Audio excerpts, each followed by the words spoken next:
Folks, welcome to episode number 158 of YWC Football Talk. As always, sponsored by BetStamp for the best odds for shopping for any odds, especially right now during March Madness. Check out the BetStamp app, link in the bio.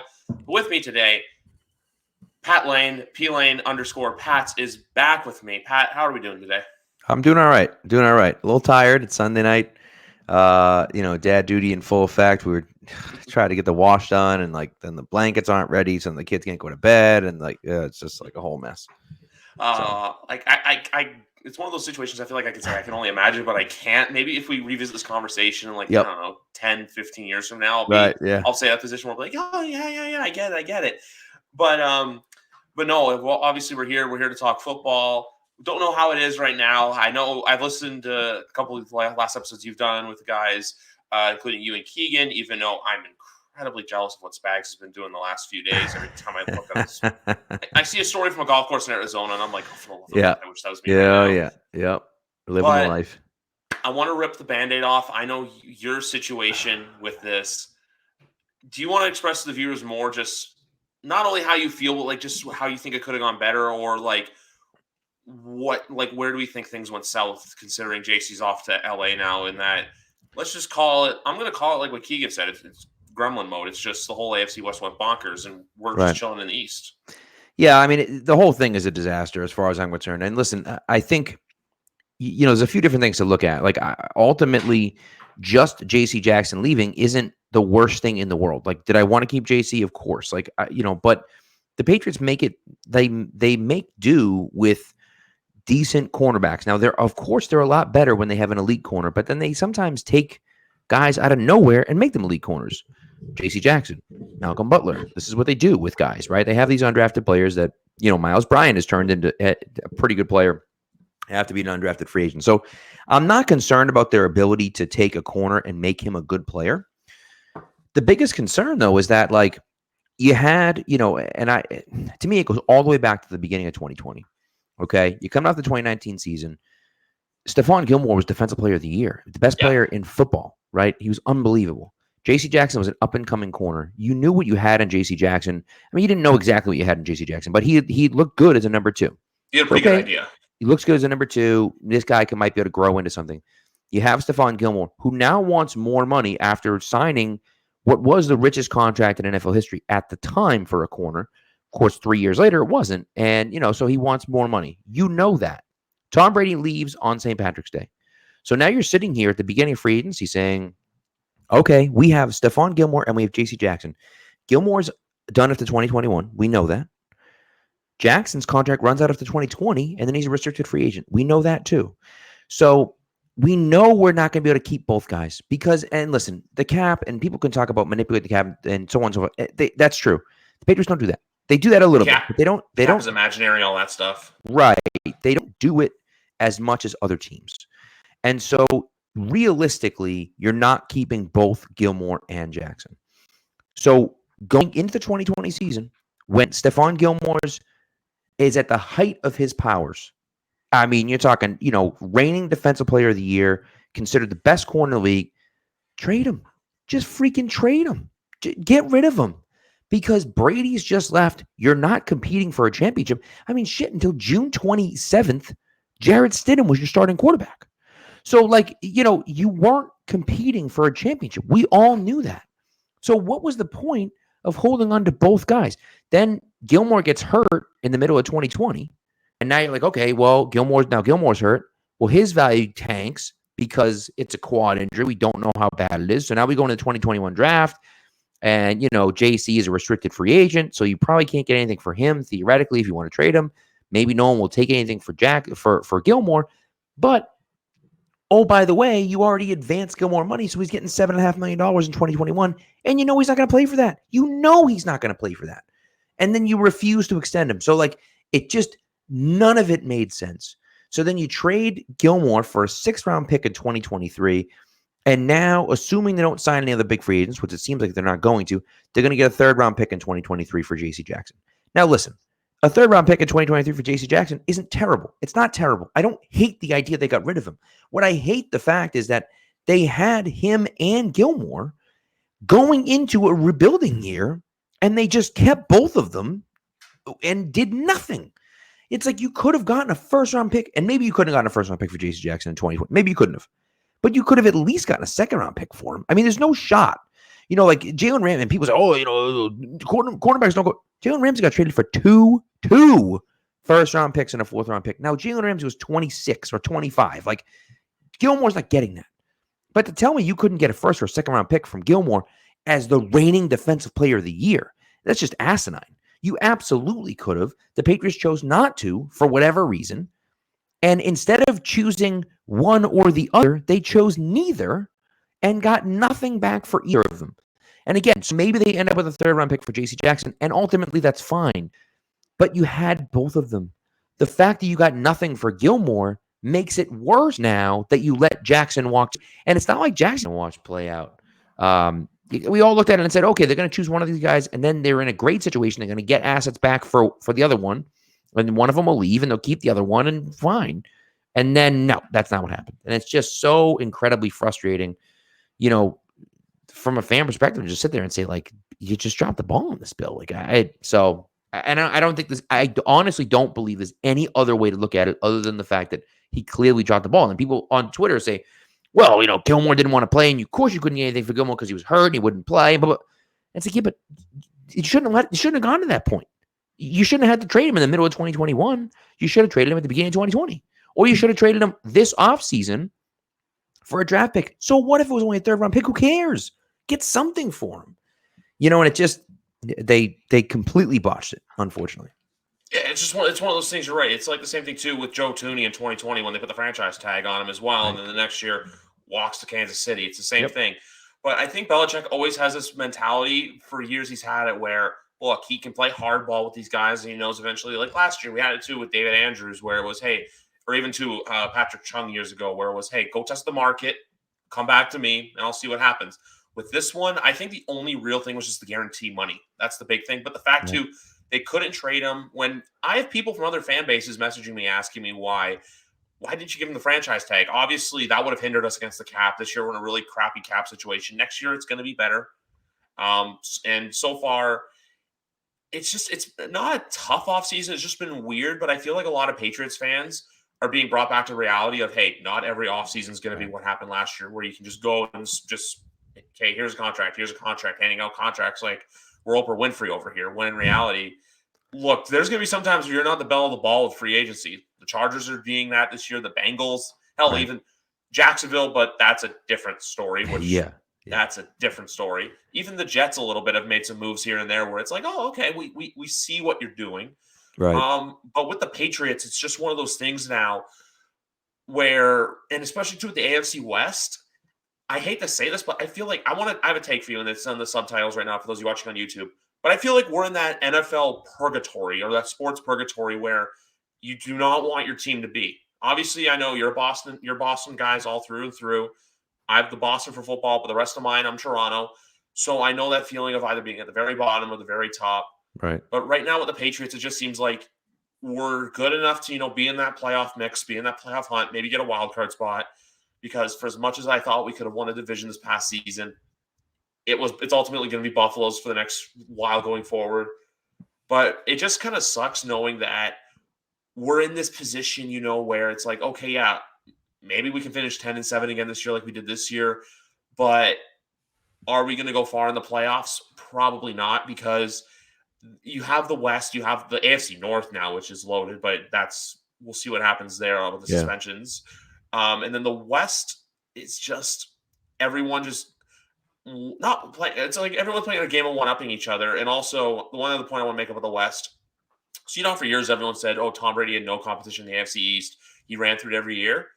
Well, clearly, all the other three teams are being sick and tired of that narrative, because that's what I'm feeling like, where they're realizing, hey, we're not going to beat them just sitting around and playing coy. We have to get better, and that's what they're doing. And that's what the Dolphins, Jets, and Bills failed to do for so many years. It's true. It's definitely true. And it's funny because you see, the Broncos going all in and the Raiders going all in, and these teams kind of going all in, even though the Chiefs are there. But I think last year you saw that vulnerability from the Chiefs that, like, yeah, sure, they turned it on in the playoffs, but like, if you can take advantage of that vulnerability and maybe win the division from them, and you're a good enough team now, now Kansas City's coming into Denver or Kansas City's coming into LA. And LA doesn't really matter, but like, you know what I mean? Like they're going into a hostile environment in the playoffs. Now that doesn't mean they're going to lose, but it gives you a chance at least. Whereas the Patriots, it just felt like it was inevitable they were going to win every year, right? So, there are parts of it for me that I think the purgatory thing is completely relevant. I think it's really a good take, to be honest with you. But I do think you're not concerned this year about winning a championship. Like, it doesn't matter, right? And the biggest concern right now, to me at least, is this year is going to be build our young guys, right? And it's interesting, you talked about Tooney.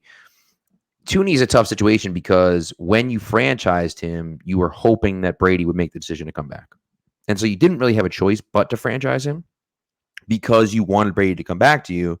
And so you had to keep Tooney around, right? You couldn't let Tooney walk and then have Brady say, yeah, no, I was going to come back, but now I don't have Joe Tooney. Like, I'm not coming back. You know what I mean? Yeah. So you had to franchise him. Unfortunately, if you would let him walk, in 2020, then you get a third-round pick in 2021, and another third-round pick in 2021. So, and they obviously could have used that in a pretty solid draft. But either way, it unfortunately didn't work out. And of course, he left off last offseason, but we get no comp picks for him because we spent like a crazy person last offseason. But nevertheless, so there are some different things that you look at and say, hey, we could have done some things differently. I do think if you're the Patriots this year, the number one concern for you, and we're kind of already seeing it, is let's change the culture in the locker room to the new guys, right? Let's get the new guys in. Let's play the hell out of the new guys. And now by the time you brought McCourty back, you brought Slater back, and you brought James White back, I think those three are really important because those guys are the mainstays in the locker room. You talk about leadership, you talk about culture, you talk about all that stuff. Those are really, and that's it, right? And so, of course, David Andrews is in there too, but like those two guys to me kind of exemplify it, and of course James as well. But like really, McCourty and Slater are those guys where you're like, whoa, like these are the guys that we need. And they've pointed out, and they've made it known as well, like the young guys are gonna have to step up too, right? And so it's kind of another year for those young guys, whether it's Barmore, whether it's Mack, whether it's Duggar, whether it's Uche, whether it's whoever, Andre. Right, and it could be Ramondre, it could be Damian Harris, who people love in the locker room as well. So like, those guys need to step up, and now they need to become the leaders in the locker room as well. And if we can get those young guys playing time, and again, maybe it's Cam McGrone, maybe it's get those guys out there and have them play, get them experience, and then next year, and you pointed this out already, next year you get a ton of cap space next year, cap space coming off the books, so you get a ton of room next year. You can make a run at some players. And now in Mac's third year, now you can try to make a run at the championship, right? And yeah, okay, the Bills are really good. They're really good. There's no way around it. The Bills are really, really good. Yep. Josh Allen is fantastic, and the Bills have a loaded roster. Like that is what it is. But I think you're happy with your quarterback here. I think you already see you have a good defense. Now, of course, you got some retooling to do, but you already have a good defense. You have some pieces that are like cornerstone pieces with Judon and Barmore and Duggar and Phillips and, guys like that, where you look at it and say, we love these guys. And so we can work towards something here.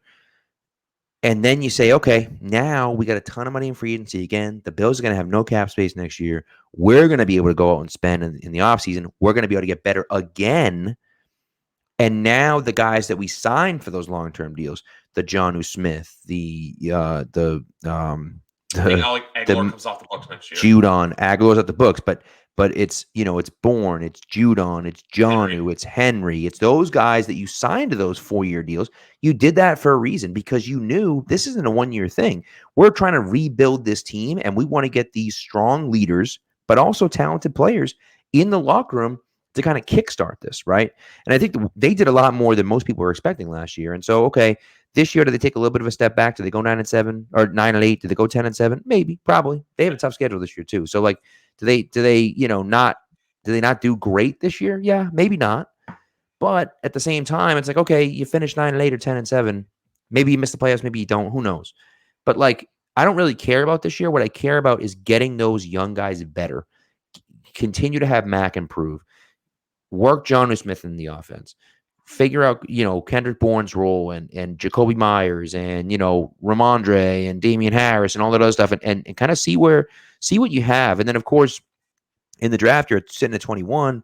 There's a ton of good players. There's a ton of really good players.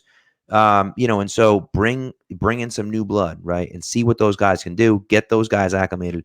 And then next year, you'll be set up and poised to make a run. Exactly. Like I brought this up a couple weeks ago with Fitzy on here, where I jokingly said the last 2 Phoenix Super Bowls, guess who was the participant from the AFC in there? It was us. Yeah. I like to say this as a joke, but when after I look at it through free agency, I got tapped into Bill's Twitter a little bit, and I keep saying all this stuff about how look, it's their division. That game was just 20 years of pent up frustration and anger. There's a few players. Hell, I'm a really big Dawson Knox guy from Bills. Yeah. Really good for fantasy as well. I know you're a big fantasy football guy, but yeah, you know what? Let them have their cake right now. Let them enjoy, because ultimately, even though they kicked our ass in the playoffs, their season was seen as a failure, because for them it was, we want to get to a Super Bowl, and they lost in the divisional round. Meanwhile, for us, I look at the 2021 season as a success for the main purpose of, look, we went 10-7. Did the wheels fall off at the end, and there was the Colts loss, and then the Bills loss, and the Dolphins loss?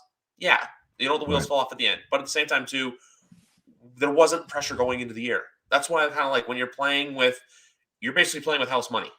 This year, it's a little different, though, where I feel okay, you take a step back. There's going to be Patriots fans out there that are going to get mad, and they're going to lose their minds. But I like having this outlet like this, because you and I can bounce off each other and admit, hey, we're here saying we're not going to win a Super Bowl. For anyone out there that's listening, we know this year it's not our year to win. But at the same time, too, I'm looking forward to that, seeing guys like McGrone, Perkins step up, because obviously they didn't get a lot of playing time last year. Yeah. There is that one lineman from, I don't know, probably won't do a lot. I think William something with an S that we drafted last year out of Colorado. Oh, Sherman. William Sherman. Yeah, I don't he'll get playing time. It's just maybe see guys like that get looks, but you never know. And then also the one player I'm really eager to see play again is Michael Onwenu, because he got kind of put into the doghouse last year. But yeah, it's going to be tough, but we'll ultimately see. But I say this, and I know he can be a bit of a grouch sometimes, and a lot of people can get mad at him over the last couple of seasons. I still have faith in Belichick to do the right thing to help put this organization in position to win football games. And I'm just going to say one more point, because that's, at the end of the day, that's what I want. I just want a team that's going to be competitive. I don't want a team that's going to lay down. And with New England, that's never going to happen. And with the signing the guys like Slater, McCourty, White, you need those guys in your locker room if you want to establish a good culture. Right. That's the big thing. Hey, you're 100% right. And listen, I mean, it's like a hot take right now to say that Belichick is still good. And it's the guy won Executive of the Year last year. And this is the thing where we have such a short memory, but it's Belichick's lost his fastball and he's not. And it's no, dude, last year he just spent $1 trillion, right? He brought in, literally he spent $250 million guaranteed to bring in Hunter Henry and Jonnu Smith and Matthew Judon and, and Kendrick Bourne. And yeah, people don't like Nelson Aguilar, but by the way, and listen, not for nothing, Aguilar did not have a good season, but do you know who the best wide receiver in training camp was by a mile? It was Nelson Aguilar. He was separating from everyone. He was clearly the best receiver on the field the entire training camp. So, do they maybe not use him as much? Maybe.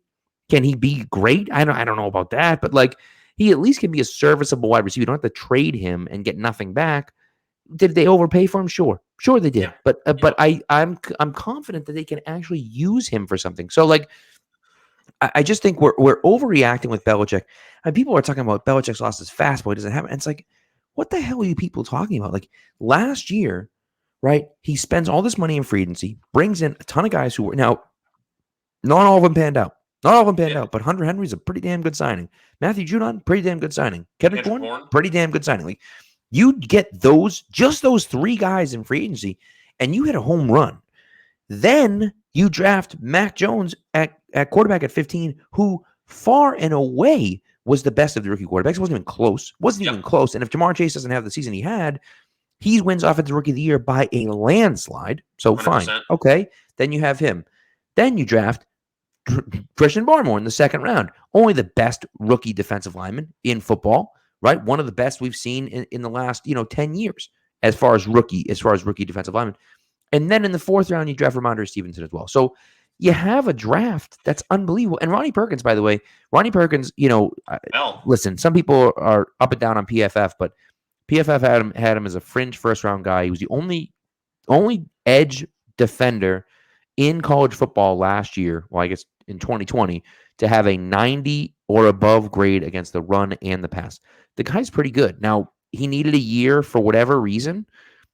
He was hurt for part of it, and then of course he wasn't hurt for another part of it. But there's nothing that says he can't come in and be good. Now, I don't know if he's going to be like amazing, but like Trey Flowers missed his first year too. Now that was an injury, but still missed his first year, came back and looked great, of course. So, and by the way, Trey Flowers is still bouncing around out there in free agency. So I wouldn't be surprised to see them bring in a few of those types of guys. Trey Flowers makes a lot of sense coming back here, just because they need more of those edge type players. I just think like, if we don't trust Belichick right now, like what the hell are we doing? I don't know what have you learned in the last 20 years if you're not trusting Belichick to at least have them be competitive. They're not going to win a Super Bowl this year, but like at least keep them competitive this year and then put them in position to make a run in the next, 3 years after that, when who knows? Maybe Josh Allen regresses. Maybe Mahomes gets hurt. Maybe you don't know what's going to happen, right? Yeah. That stuff's probably not going to happen, but you don't know for sure.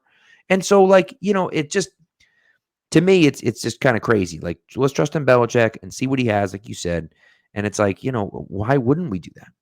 Like, look at even a team like last year, like Baltimore. Baltimore was a team everyone was super high on going into the year, but then Dobbins gets hurt.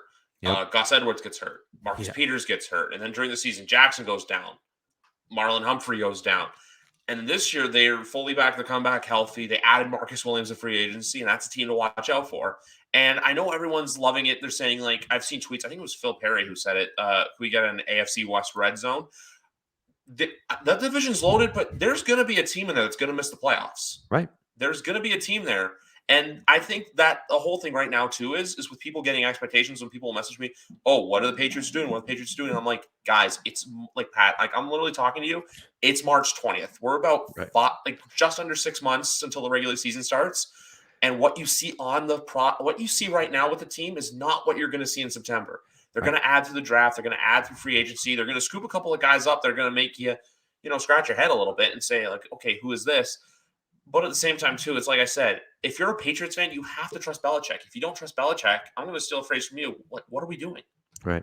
I mean, did we know who Kendrick Bourne was last year? Like, no. Nope. And he's probably our most reliable wide receiver at this point, So it's like, that's the stuff to me where I'm just like, come on. Like, I mean, what's his name?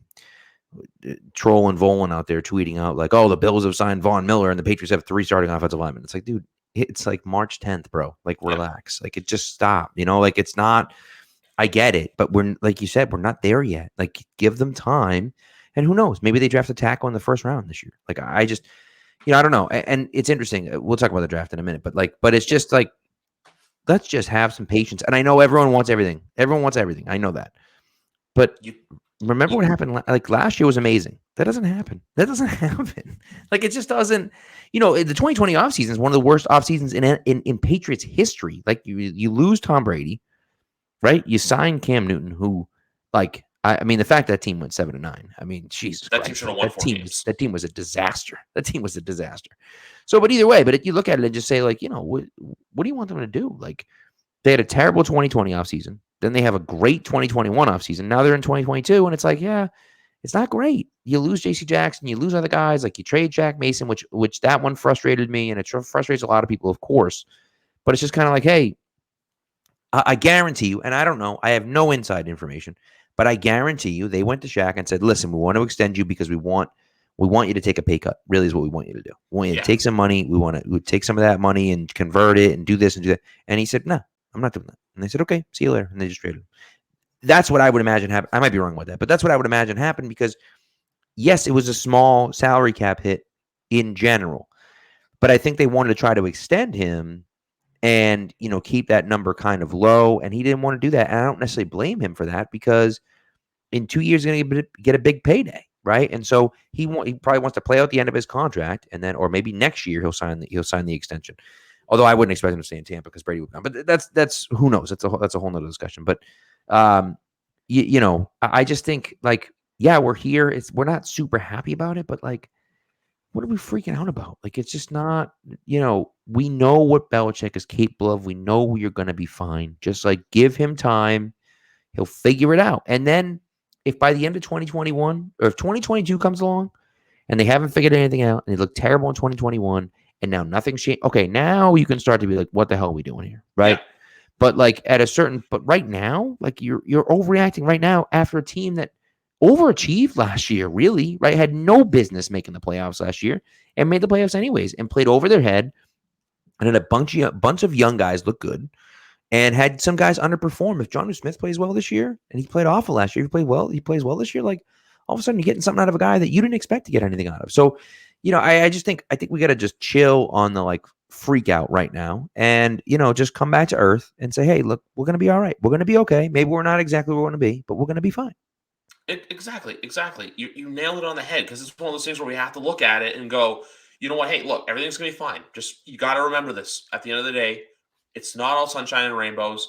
It's not all, you can't have your cake and eat it too every offseason. Like, I know Boston's been blessed with winning for the last almost 25 years now, but at the same point, too, we understand where, look, with the Patriots, give it time, give it patience, because I'm not thinking short term with this team. I'm thinking long term. I'm like, you know how when they say, what's your, like with the Bills, it's, hey, 3 years, they want to win a Super Bowl. For us, it's like 5 to 10. We want to be back in that conversation, which, a lot of the times you got to look at it that way. And also another hot take I have, and I still believe this, is that we will always live in the head rent free of Bills Mafia. That is just me. They can deny it.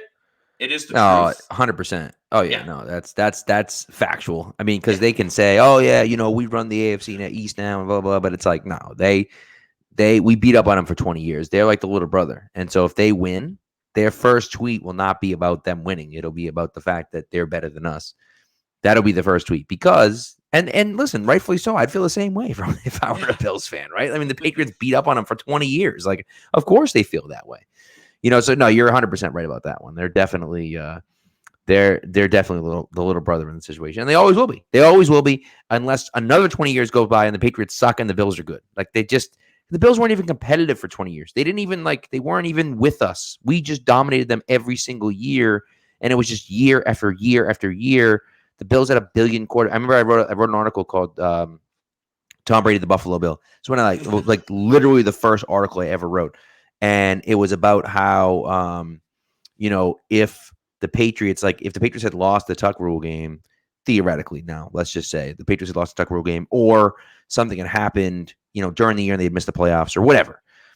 And that the Patriots, instead of trading Bledsoe there, had traded Brady there. And, how many quarterbacks, I think at the time, this is so long ago, I believe at the time, who's the black quarterback they drafted in the first round? The Bills. What the hell's his name? I can't remember. It was years ago. But anyways, they were starting like they're like 15th starting quarterback in the last or they're like 8th starting quarterback in the last 15 years or something stupid like that. And it was like, maybe this guy would be the guy, but but Brady had one. And it was like the Bills, if they had somehow looked into that stability, who knows what it would have looked, what it would have looked like. But anyways, just one of those funny things where like that was literally the first article I wrote. And yeah, if you're the Bills, like you just look at it and say like, man, we had Bledsoe and then they drafted JP Lostman and they had Fitzpatrick and they went, they had a million guys where they just didn't pan out. And it's like, man, it's brutal.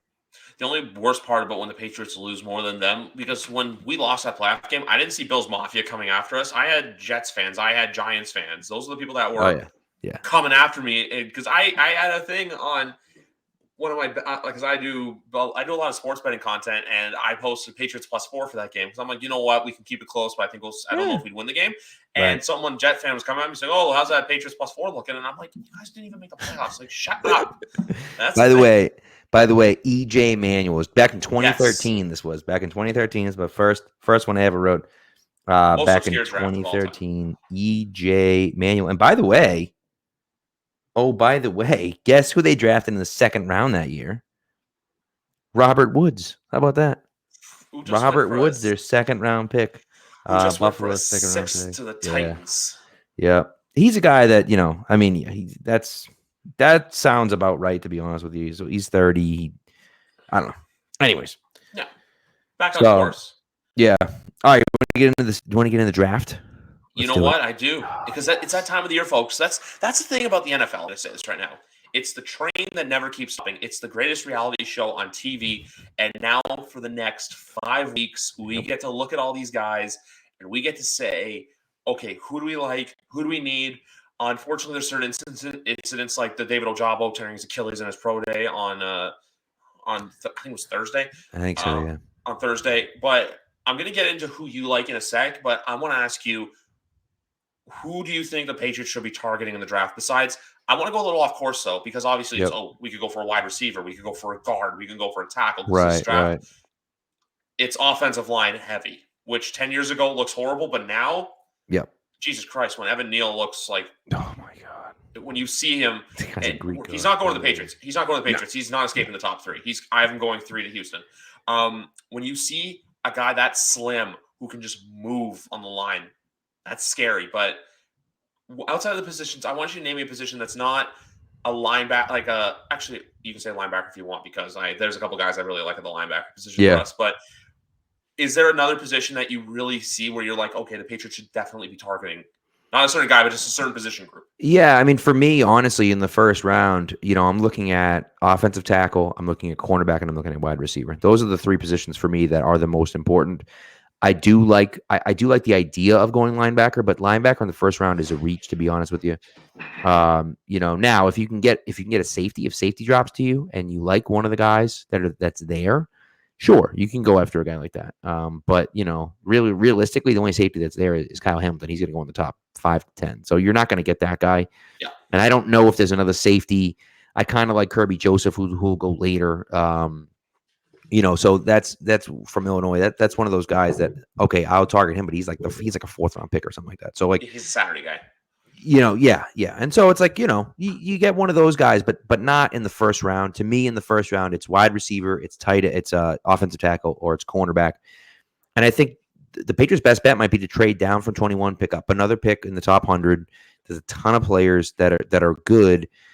And really, to me, there are 4 elite tackles, right? You got Neal, you got Charles Cross, you got Ike Ekwonu, and then you have Trevor Penning. Those are the 4 elite tackles.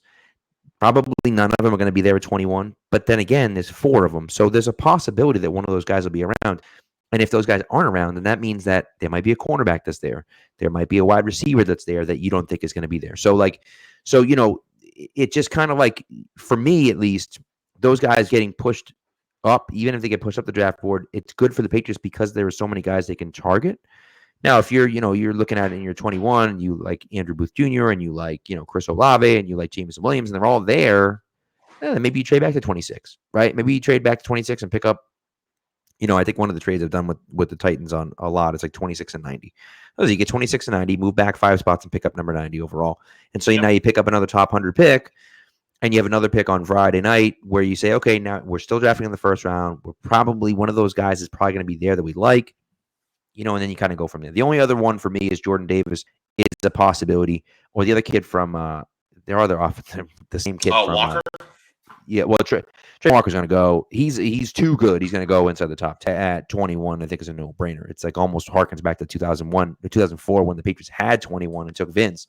I know you took Barmore last year, but it's like, imagine him and Barmore in the middle together, who, now you have Jordan Davis and Barmore side by side. You can't run on us, and they can rush the passer up the middle. I mean, it's like, that's disastrous for opposing. And that's the thing. So, and if you have that, now your secondary doesn't have to be as good because you have the pass rush, right? So, but that's kind of where I'm at. Those 3 positions are the biggest ones for me. And then it's like, then it's just guys, right? If you're like, you fall in love with him and you're like, we have to get him. If he falls to Jordan Davis drops to us and we have to draft him, hey, this guy should be going to the top 10. If he drops to 21, what are you going to do? You know what I mean? Like, it's just kind of like, you don't really have a choice. And so that's kind of the spot for me where I look at it and say, like, yes, I want a position, but I also want, I want to attack the best player available. You know what I mean?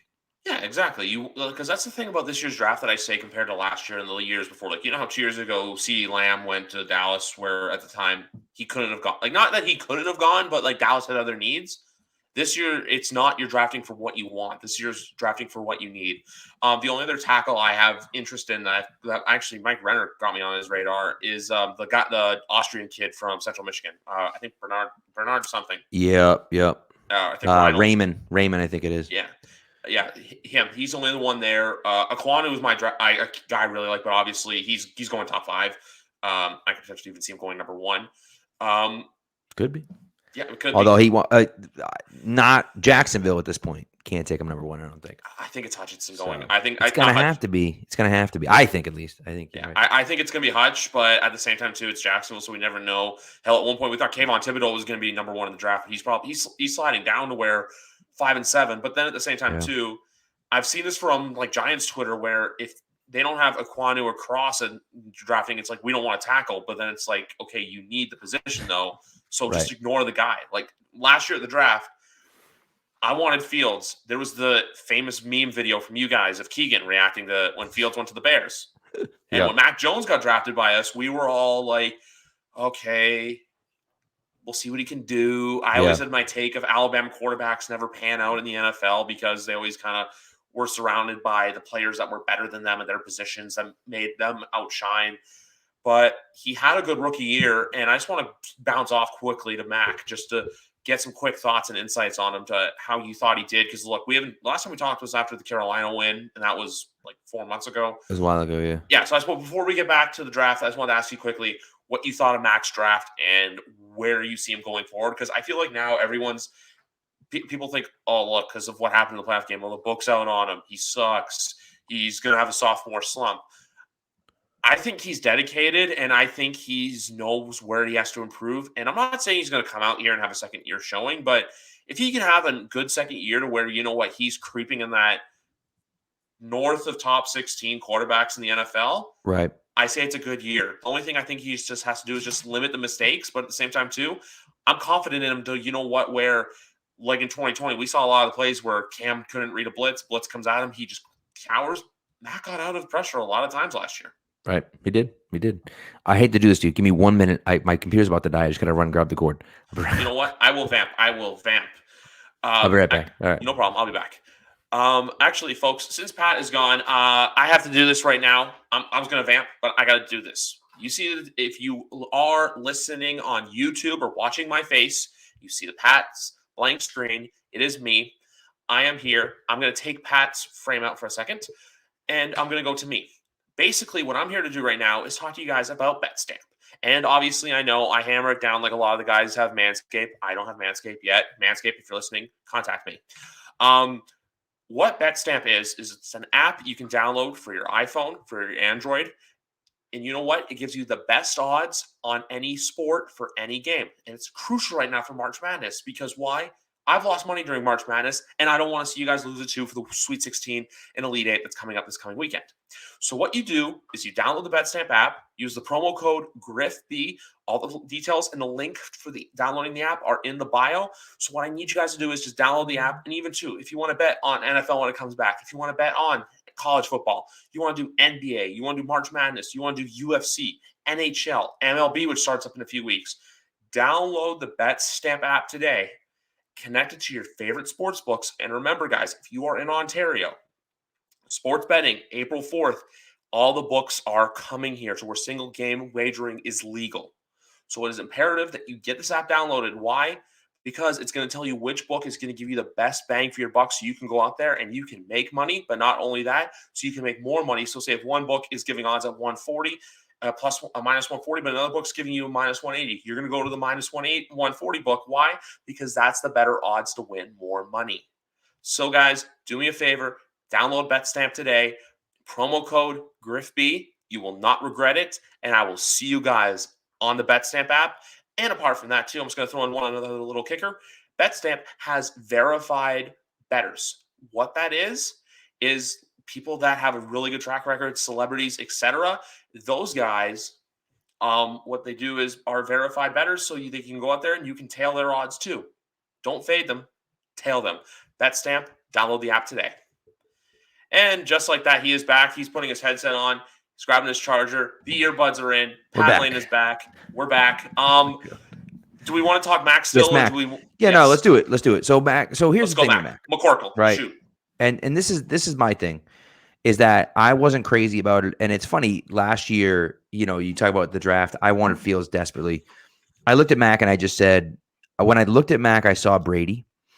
And I said, there's just my reasoning for not wanting Mac was literally that how could you possibly get that lucky twice? Like you had Brady for 20 years. You can't then draft a guy who reminds you of Brady because that's never going to work. Because it's like, there's no way you could get Tom Brady again, right? And not saying that Mac Jones is Tom Brady, of course, right? But like the thing about him is that the processing is there. He understands what he's seeing. He's calling the plays. He's checking the plays. He's not making the perfect reads. He's not making the perfect throws. But what he's doing and what he did, pretty well this year, I thought, was he stayed cool under pressure. I thought what you said was perfect, where like he'd see a blitz coming, he'd get pressure, and he'd get out of it.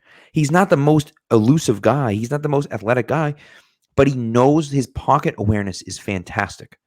And, of course, Brady's is next level, but it took him 20 years to get to that point, right? And this kid was a rookie and already looked good doing it. So to me, he's a guy who works his butt off.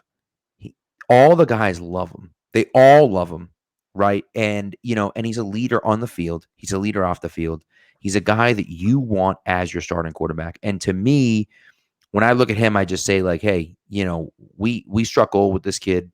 I think like really they did. And so, you see the potential. Yeah. And listen, does he have to work on his arm a little bit? Yeah, sure. He's got to, we want to be able to have him throw a little bit longer and a little bit deeper and, make those kind of short, even the short passes, put a little extra zip on the ball. Is he working with Tom House? I don't know. Seems like it, but nothing's confirmed either way, which is fine. I don't need to know that. It doesn't matter if he's working with Tom House or not. I think he should, but even if he isn't, work with someone to improve on that velocity, get that, get the arm strength up a little bit, get in the weight room, improve all of those things, improve the body a little bit so he's more equipped. He took a beating last year and he just kept going. And so I think you have to be happy with what you saw last year, even if he's not there yet, of course. And like the hard part of it, people look at it and they say they want Zach Wilson. They want Trey Lance. They want Malik Willis. That's what they want. That's what people want. But ultimately, Brady won the Super Bowl 2 years ago. Pocket passer. Matthew Stafford won the Super Bowl this year. Pocket passer. Joe Burrow was in the Super Bowl last year. Pocket passer.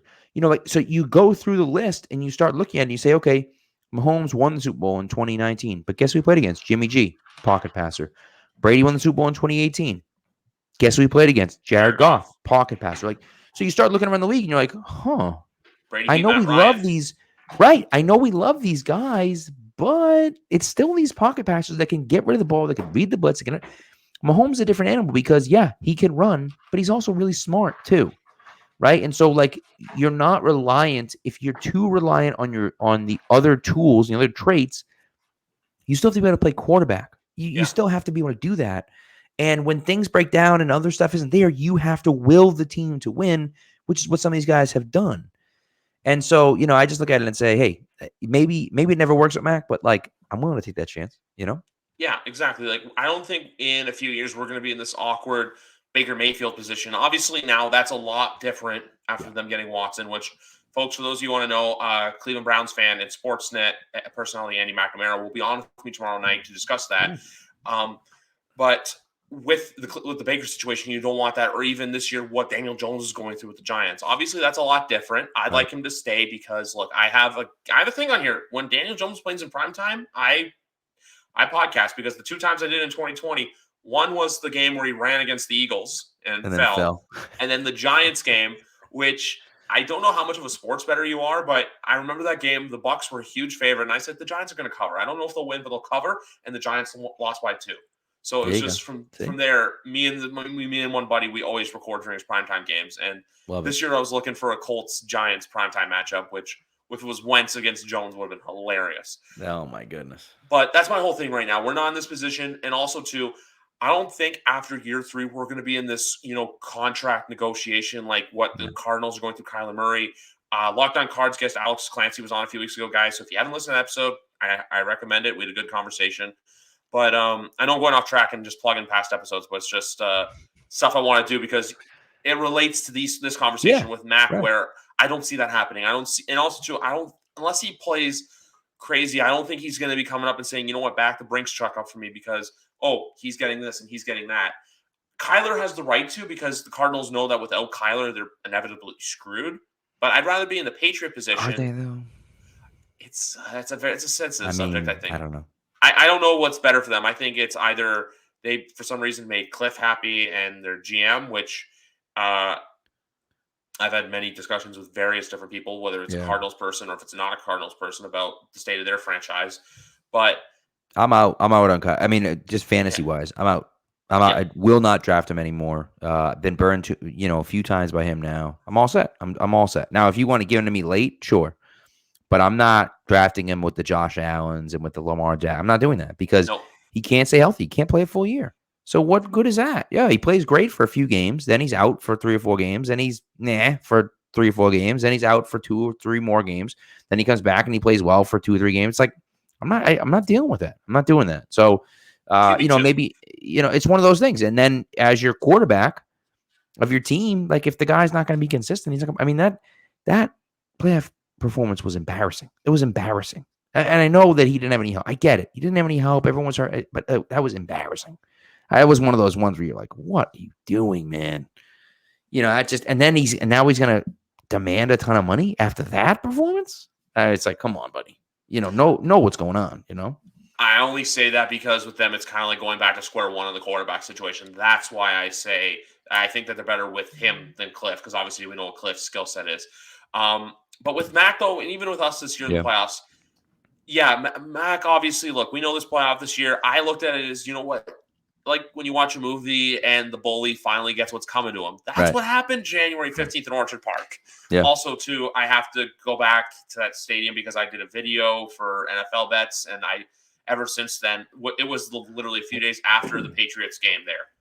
I went to that stadium because I was in Buffalo for the weekend doing some shopping, and I'm like, you know what? I'm going to film a video from outside the stadium. There you go. I think I have to go back because after that is when the Patriots really started going downhill. So I think I have to reverse it. Okay. I got to reverse it. I like that. I'm planning on going down right before the draft. So I'm going to, just sprinkle a little magic, maybe say a few nice words about them. And then if that doesn't work, you just never go there ever again. Yes, exactly. That's the plan. Yeah. Exactly. Because I have the plans this year. I've said it on here. I've said it to other people. I'm going to say it to you. October 2022, I will probably be at a game at Gillette Stadium. Just got to figure out the dates and the logistics. But from what I've talked to from people, they say October is better than September just weather-wise because – absolutely. Yeah, because how it's – I feel like you could go to the game and you have to layer up, but you don't have to crazy layer up. Right. In September, you're sitting in the sun. It's brutal. Sucks. And then November too, you never know if you're going to get a nice day or if it's going to be pouring rain. Yes. So yeah.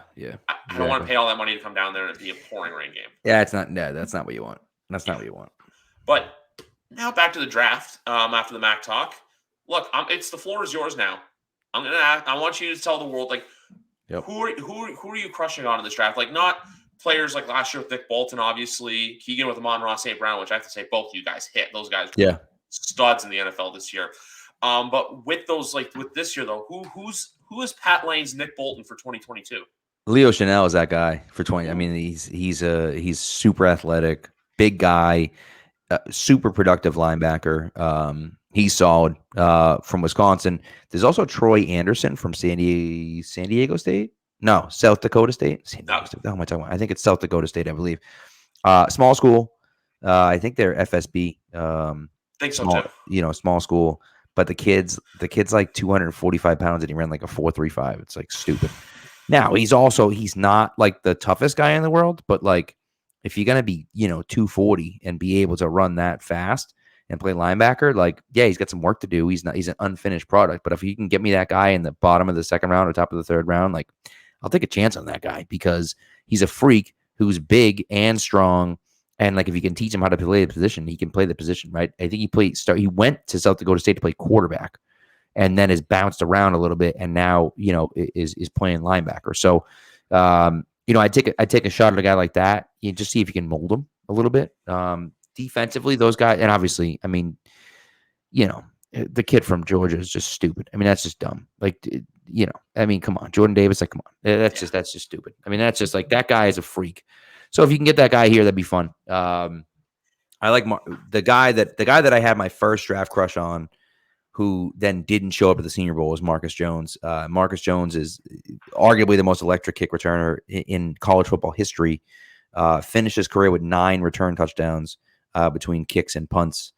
Had a game against SMU where SMU I either tied it or went up by 1 with 10 seconds left, and then for some reason kicked off to him. He took it to the house and won the game at the buzzer. So he's super fast, very athletic, but a guy that is small. He's 5'8", so he's a small guy. Plays corner, and he played corner pretty physically. He's not afraid to tackle and stuff like that. He's a slot guy, but he's a guy that, because he's now dropping the draft, he went to the combine, but he didn't run in the combine. So now it's just his pro day. It's a whole thing. So now it's who knows what's going to happen. I was looking for him to play. He's from Houston, so he's not really crazy competition. So I was like, okay, he'll go to the Senior Bowl and compete in the Senior Bowl, and he just didn't show up at the Senior Bowl. So I didn't hear why, and it was like, that's not a good sign. So, but maybe he's a guy you can get late, So, and then offensively, I mean, Keegan's guy is Olave. I love Olave too. Big Olave guy. I love Christian Watson, the kid from North Dakota. Just 6'4", blazing speed. Guys like that. Those guys are so much fun. Sky Moore. Sky Moore's a guy that I've been high on for a while. And I think it was Renner originally who had talked about him. I was just looked at some of his tape, and it's his 3-cone and his short shuttle weren't super impressive at the combine, which surprised me. I wouldn't be surprised to see those numbers be better at his pro day. A lot of guys didn't run the agility drills at the combine, and I think part of that was because they didn't like the way things were set up. They didn't like the way they were running, so could have had something to do with it. But I'm surprised that it wasn't as good as it was. But those are the types of guys that I'm looking at. Trevor Penning is just man, that guy is so much fun to watch. He's just an asshole, and he's just oh god, that guy's awesome. So. There are guys kind of all over the field that are kind of that I'm looking at hey, if we can get that guy, or we can get this guy, or this guy comes in, or the kid from Oklahoma. I think Isaiah Thomas is a DN from Oklahoma he's a 6th, 7th round pick, but he's a guy who's he's not there yet, but he's got traits. So it's hey, yeah. So it's if you can scoop a guy like that in the 6th, 7th round, what the hell, So those are kind of guys that I'm looking at when I do my draft. I'm all right, maybe I can sneak this guy in, or Phillips from UCLA, or whether it's Bo Melton from Rutgers or whatever. So it's those types of guys where I'm hey, I can squeeze this guy in, or this guy I can take in the 4th, 5th round, or it's those kind of middle of the road guys that the Patriots like those guys because there's not a lot on them. Right. And so you look at and see if you can find a guy like that. So, but yeah, so many guys this year because it's a loaded draft class. I mean, it's so different than the last year. You had that top level elite talent. There's not a ton of that elite talent this year, but there's a million good guys where that, there's really, and there's that top 10, 15 guys. And then after that, anywhere from 20 to 60, those guys are all really good. So there's a ton of really good players in the draft, a ton of depth, and guys that are going to be difference makers, like you said, that you're going to be able to get in the 2nd round and maybe even in the 3rd round. So a ton of talent out there, and it's going to be a lot of fun. What about you? You got some of those draft crushes? I'm with Keegan. I'm big on Chris Olave. John Mechie is another one from. I forgot Mechie. That's my guy. I love John Mechie. Mechie's another one. My actually fun story with Mechie. I think I mentioned this to Fitzy, but my fiance actually went to school with him for a couple of years up here in Canada before he moved down to the States to pursue football. When he saw football as a real avenue, hey, he can go somewhere with it.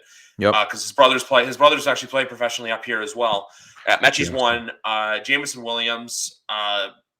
Look, the other ones are all the big dogs that are way out of reach, Evan Neal, Ekwonu. Yep. Even I know some people have dropped Charles Cross, but I really like Charles Cross as well. Really good lineman.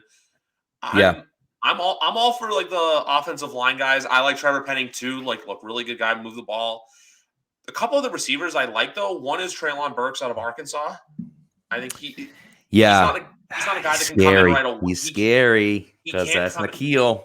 That's the thing though. I think he's one of those guys where if he can come in right away, he's not going to be wide receiver 1. Yeah. But he can be that, maybe use him here or there, use him in the punt return, kick return game. I wouldn't take him personally, And also, too, I've seen a lot of people on Dotson as well, but I feel like Dotson's the same sort of thing where it's like, it's a lottery ticket pick. But I'm looking more at the guys that, you can get in day 2 and day 3. Because my philosophy has been for the last, actually just picked this up, you win the draft on Friday and Saturday. Thursday, you go for the shiny object. Friday and Saturday, that's when you really go to work. Exactly. No, I agree with you 100%. Agree with you 100%. One other guy I forgot to mention, because I was doing a little bit as I was going through some of this stuff, and the tape isn't great. It's not great. It's not great. It's Sam Houston State, which is really kind of like you would want this guy to excel in Sam Houston State. Zion McCollum is his name. All right. This kid, let's give you the measurables. This kid's 6'2", 199. So he's a big kid, cornerback.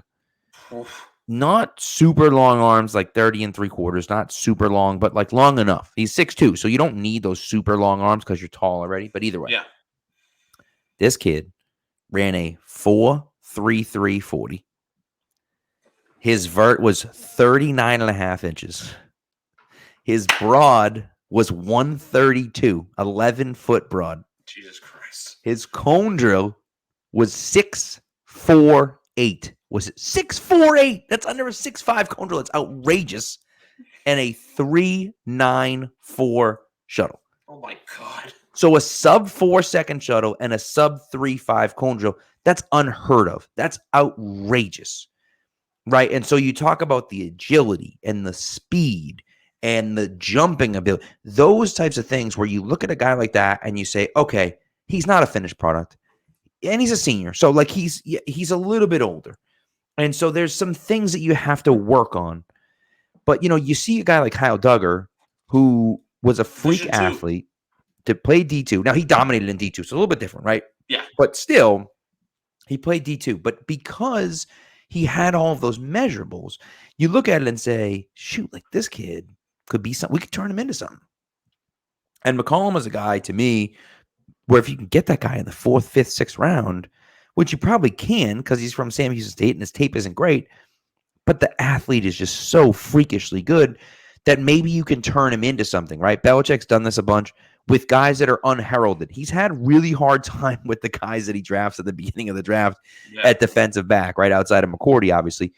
And I'd argue Daron Harmon too, but but beyond that, once you get like later rounds and undrafted guys, he's had a lot of success with those guys and building them up to good players. So maybe you take this guy in the 5th, 6th round and you turn him into something because of the freak athleticism and the height, right? You turn this kid into a player. So Zion McCollum is a guy that that maybe he'll rise up the draft boards a little bit because corner is like a stop. They call it a stopwatch position where it's like we care about that so much. Right. But it's like, man, if we can get a guy like that late, that athleticism is outrageous. So even if the tape's not there, maybe we can coach him up a little bit, Yeah, exactly. Like that's the thing too with a lot of the day 2, day 3. I know I say the draft is one of those days, but there's those players you can afford to take a chance on. Like I want to give an example of a team. If you look at 2017, there's a couple of guys on San Francisco. They didn't draft. 5th round, they take a tight end from Iowa, and I think we know the rest. He's an all-pro now. Like that's the thing with a lot of these day 2 and day 3 guys, right? And even too with the having to work thing. This was an argument with Travis Kelce too, where everyone says, "Oh, why wasn't Kelce a 1st-round pick?" And even too, you can look at Gronk, who was a 2nd-round pick. A lot of these guys, you need to work on them. You need to mold them. Like even this year, Kyle Pitts didn't come into the league and necessarily. Like he had a good year, but he didn't necessarily, light the world on fire. Like even look at TJ Hawkinson. He was a top 10 tight end pick as well. Took him to year 2, and then this year's really where you started to see, okay, this guy can play well. Yeah. The other guy I also would like to see the Pats draft is the left guard out of Texas A&M, Kenyon Green. I know the second we traded Shaq, I saw Keegan tweet about him, and when I see Keegan tweet about someone, I'm gonna be on him too. That's the thing, because he got me on Chris Olave last year. Oh, Olave! He's been on Olave since like 2018. Oh, he's the Ohio State guy. He's the Ohio State guy. That's all it is. The only other thing I want to say before we wrap up today is with the AFC East, besides Buffalo, I feel like we have a chance to be competitive just for the fact that, look, the Jets, they're in year 2 of their rebuild, even though I still say this, that Joe Douglas, look, that's another thing. Look at the deal that Joe Douglas struck for Jamal Adams. Mm-hmm. You got 2 first-round picks from Jamal Mm-hmm. Adams, which you're Seattle. Good Lord. Disaster. More for the contract than the trade. Yeah. But with them, I still feel like the Jets, they could be that team. I think Jets fans want to see competitiveness this year. I still see maybe, I think 6 wins is their ceiling, unless Zach Wilson has a really stellar second year, which I'm still not totally sold on yet. I need to see it before I believe it. No. I will not believe Zach Wilson will be a good NFL quarterback until he actually is a good NFL quarterback. Until that he absolutely proves me wrong, I will never believe in him. I was 100% convinced before the draft that he was going to be a bust. Nothing he showed me last year did anything to dissuade me of that. Maybe eventually he'll be good. I don't believe it. I don't think it's going to happen. But maybe eventually he will be. I just don't see it. All throughout college, he played like crap against any good competition. He always played like crap against anyone good. So to me, that's just who he is. You give him a bunch of bums and he can play well against them. But who cares about that? The NFL, there's no one that's a bum in the NFL. So what good does that do you? Right? So he's got it in him, but can he actually rise to the occasion against those good teams? And he hasn't shown that he can, and I don't think he's ever going to. But again, I could be wrong. I've been wrong before. It's happened. Not often, but it has happened. It's like the same thing too with Josh Allen, where it's sorry to cut you off. It's like with Josh Allen too, where after the first 2 years, everyone was kind of like, okay, what are we going to do? And then now out of nowhere, you have Bills fans saying like they do things I don't want to mention on air to Josh Allen. I've seen videos of girls basically say like, "Oh yeah, I'd let him sleep with me" and everything like that. Like, Josh Allen, they love him there. Oh yeah. But Allen's a different situation though because Allen is an athletic freak. Like he's a linebacker who plays quarterback. Yeah. You know what I mean? Like that's who he is. So he's a monster. Like and so like Ben was. Yeah, exactly. And Wilson has a little bit of that, but and maybe he can teach himself, the accuracy as well. But he to me panics, right? And again, maybe he learns that. Maybe because I think they have a decent coaching staff over there in New York. So maybe he does learn that. I just don't believe it. I don't believe it's going to happen until it does. So we'll see. Exactly. And that's the only other thing I want to say with Josh Allen, just because I know, look, it was the same thing after year 2. Where it was like, okay, what are you going to do now? And then year 3, he came in and lit the world on fire. Right. And then with Miami, I think all the off-field stuff is just catching up to them. Like when that whole rumor came out about, they wanted to have Brady at quarterback and Sean Payton as their coach. I'm like, okay, you're just trying to sell. It's a mess. You're trying to sell a car to a car salesman. Like, no, what? Like, I know I wanted to find another metaphor, but that's the best one I could do. Like, hell, they have Teddy Bridgewater, who everyone's saying could be a good fit, considering Mike McDaniel is bringing that Kyle Shanahan offensive scheme with him to from San Francisco to Miami.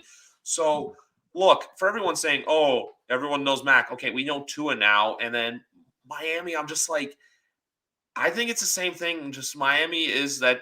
Those teams are the definition of insanity where they just do the same thing over and over again. Like they're gonna. I have a hot take about them. I think they're gonna regret firing Brian Flores. Oh yeah, they're gonna regret it.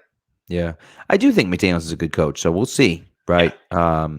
He is. I'm just saying Flores is better.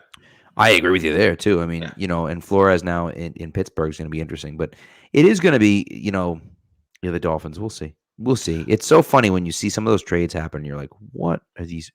The Texans made that crazy trade for Laramie Tunsil, which is why they end up with all those picks. And then, now that you mentioned the Watson trade, like the Texans got 3 first-round picks for a guy who was never going to play for them ever again. I mean, that's outrageous. And he got a ton of money. And of course, the situation's a disaster. But if you're the Texans, you have to be looking at this saying, we saved face because he's not playing for us anymore. And we got 3 first-round picks out of it. Like 3 first-round picks and a third-round pick and a fourth-round pick. And we sent a fifth-round pick, fine. But they got 1 million picks out of this. And the Browns are still going to be good, you would think. Except, of course, if he's suspended for 8 games this year, which he might not be. He probably won't be. But if he is. They traded Case Keenum today, too, to Buffalo. I don't know if you saw that. So they have nobody. So they have Cleveland has nobody because Baker's gone. So, they don't have a quarterback. So, if he's out for the first 5 weeks, I think they signed Jacoby Brissett. So Brissett will be the starting quarterback, I think. So, Brissett, but I would think Brissett's fine. But if he's suspended for 8 games, did they go 5-3? Did they go 3-5 in those 8 games? If they go 3-5 in those 8 games, it'd be tough to make the playoffs. Now you're talking about you getting a top 20 pick next year.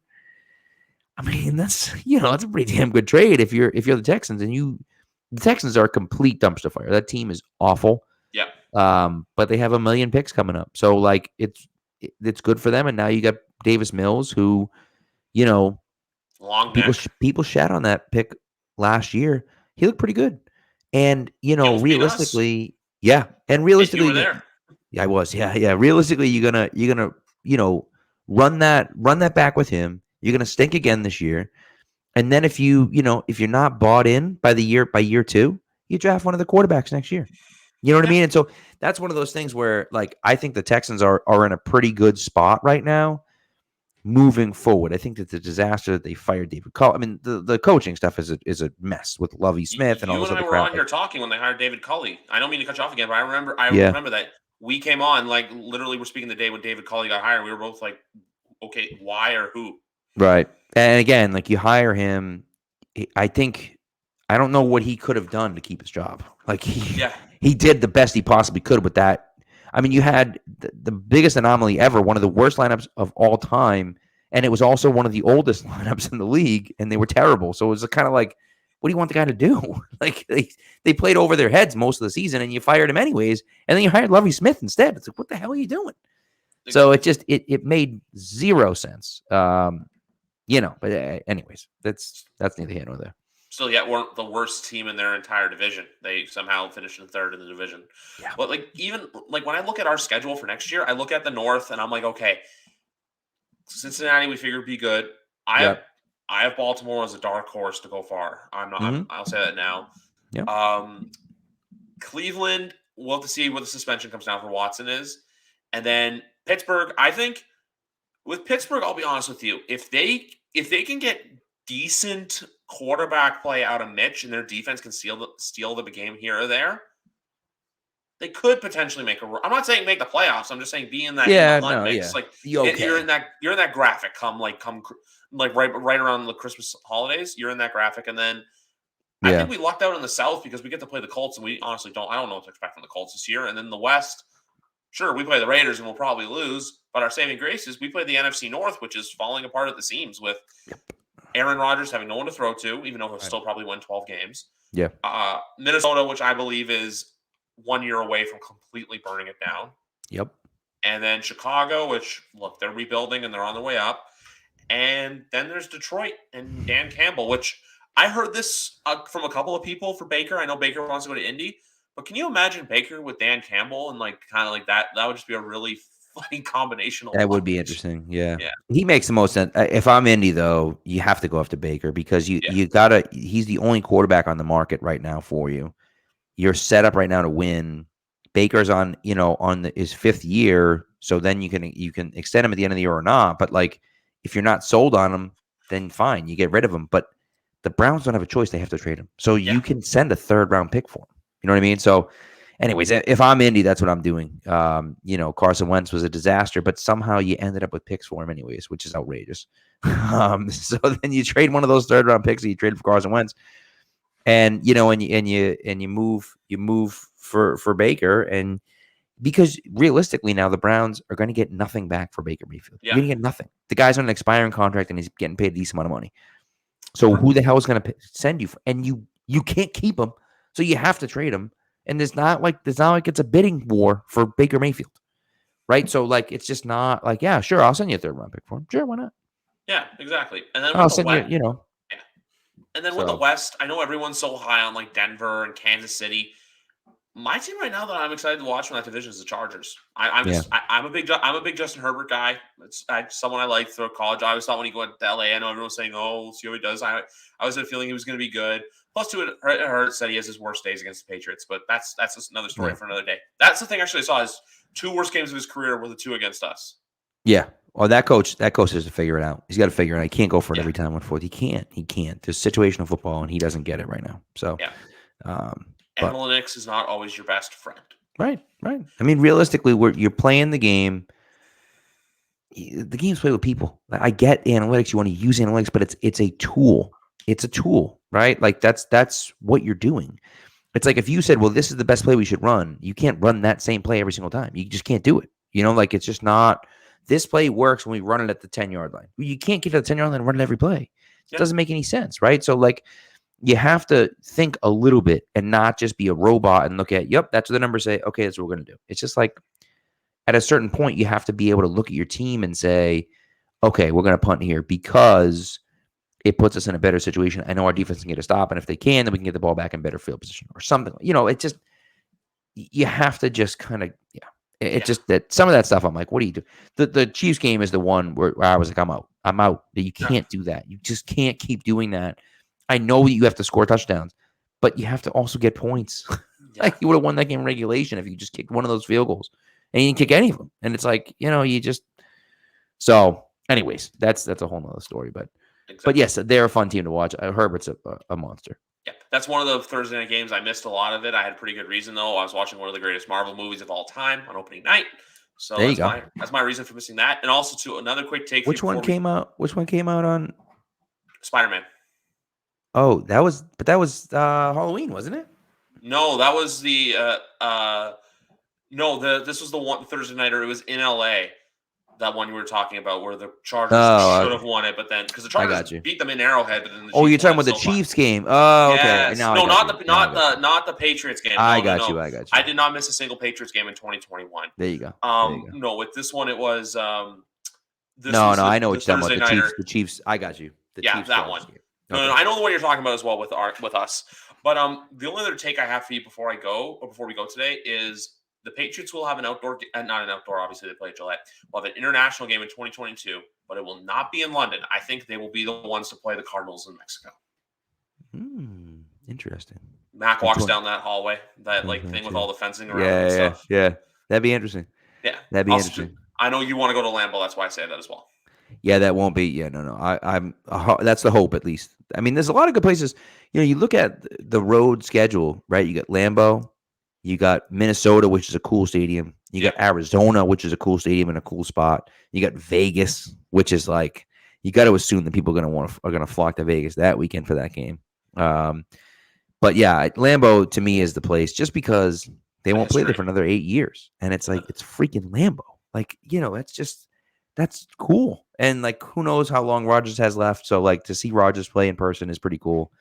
Anyways, and so yeah, I mean it's that's the spot to me. If you're going to go to a away game, that's the place. So hopefully that'll work out. But we'll see. We'll see what happens. So even if I got to make it, even if it's a Sunday night game or something or whatever, I'm like, I'll call out sick on Monday. Make it work. That's my thing right now is just get to a home game in 2022, see what else happens. But that's my big goal for this year is just get to Gillette Stadium and then go. There you go. We'll have to hang out in the parking lot before. 100%. Anyway, sorry to cut you off once again. I keep saying that. But anyway, folks, that's going to wrap it up for today's episode. Pat, it's been a pleasure. We'll do this again sometime soon. Maybe right before the draft, maybe after the draft. Schedule, we'll figure something out. But basically what I always say to my guests, whenever I want you on, I'll get in your DMs. You let me know. We'll do for sure. But anyway, folks, that's going to do it for today. Episode number 158 in the bag. I'll see you guys tomorrow night.